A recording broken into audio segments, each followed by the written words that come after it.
Adanya temuan makanan tambahan untuk mengatasi stunting yang diduga tidak sesuai standar nutrisi menjadi polemik di Kota Depok, Jawa Barat.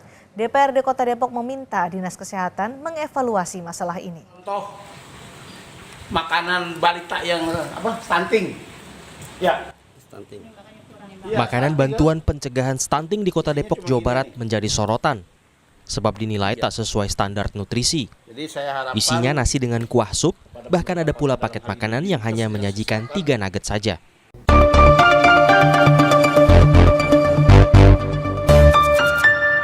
Selamat sore, berjumpa lagi dengan Om Ben. Salam seger waras.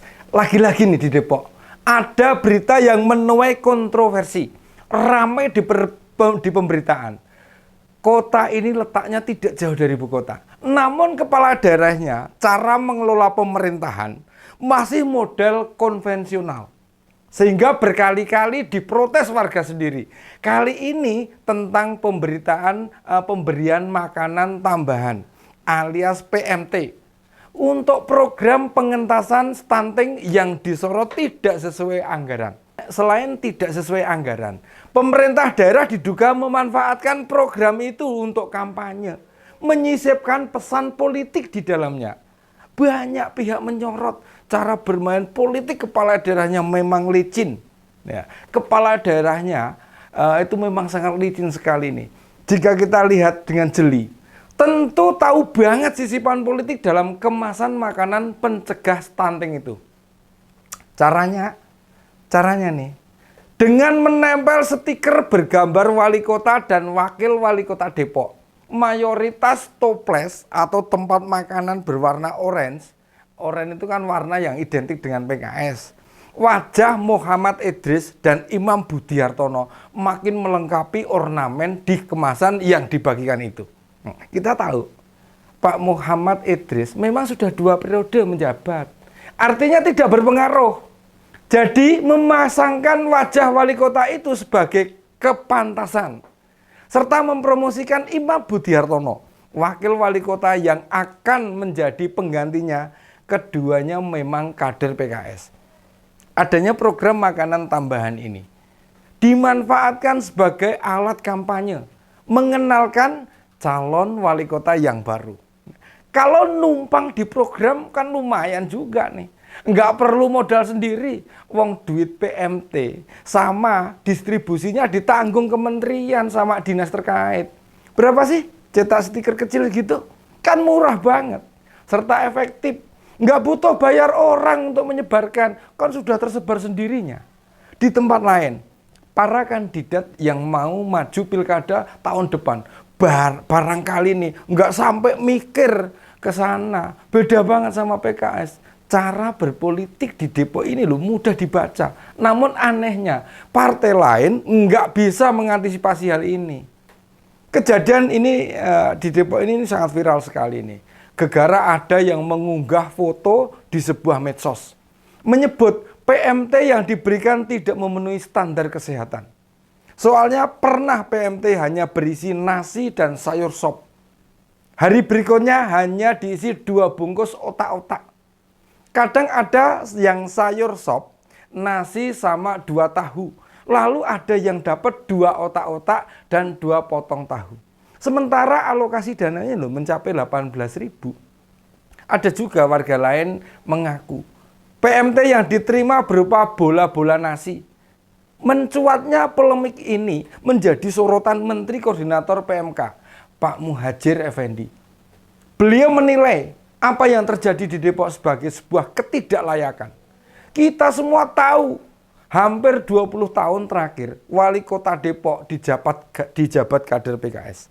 Yang selama ini sering menimbulkan keresahan warganya. Pernah ada program tuh, nyanyian wali kota di lampu lalu lintas saat nyala merah. Kemudian polemik pemindahan SD negeri, gegara mau didirikan masjid. Dan sekarang yang terbaru tentang PMT, dengan anggaran sebesar 18.000 per anak. Sudah layaknya menu yang disajikan ideal. Bila ditotal, untuk Depok saja mengalokasikan anggaran 4,4 miliar. Fokus publik sebenarnya tentang kelayakan maupun memenuhi standar gizi. Beberapa pihak meminta kejelasan kejelasan harga tuh sebenarnya berapa yang dianggarkan. Sebab ada informasi yang menyebutkan pencegahan stunting berupa makanan lengkap, namun juga ada yang sifatnya kudapan atau gabungan keduanya. Jadi pemberian bergantian. Di sisi lain, wakil rakyat di Depok meminta agar Dinas Kesehatan mengawasi serta mengevaluasi program penyaluran PMT agar tepat sasaran.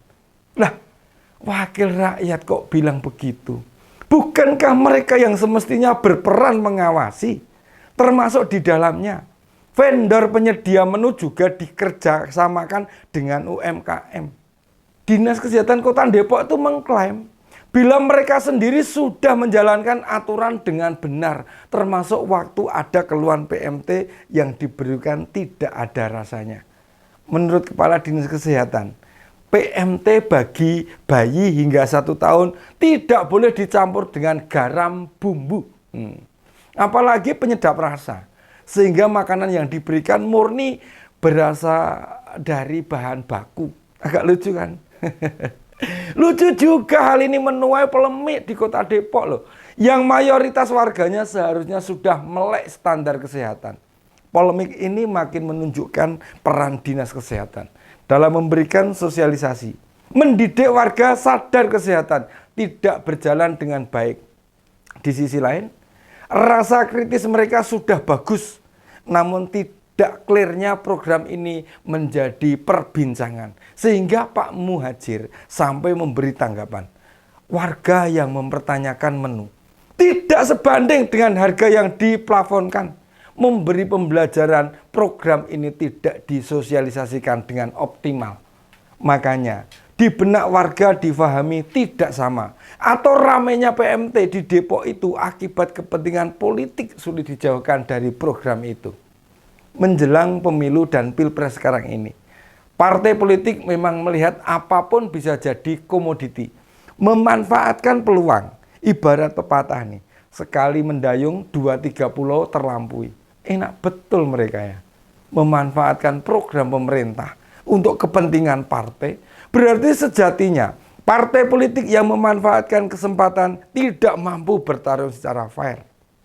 Penanganan stunting di sejumlah daerah nih memang masih tidak sesuai dengan misi yang digulirkan pemerintah. Presiden Joko Widodo sendiri sempat menegur bahwa dana penanganan stunting masih sering kabur untuk seremonial tidak jelas. Apa yang disampaikan Presiden tercermin dalam kejadian di Depok. Meski berada di dekat dengan ibu kota, pelaksana program tidak menangkap apa yang dipesankan kepala negara. Dana stunting masih sering menguap untuk ikhwal lain, alih-alih dibelanjakan untuk intervensi langsung. Penanganan stunting pada ibu dan anak, misalnya harga toples tempat makanan, dana sosialisasi program, maupun kelengkapan penyaluran program, mestinya dipenuhi oleh APBD, sehingga dana APBN murni bisa diwujudkan dalam bentuk makanan itu sendiri. Sehingga kelayakan maupun standar gizinya memenuhi syarat. Kegeraman Jokowi itu beralasan seperti itu. Pemda memang diharapkan dapat menjadi ujung tombak pengentasan stunting di daerah-daerahnya.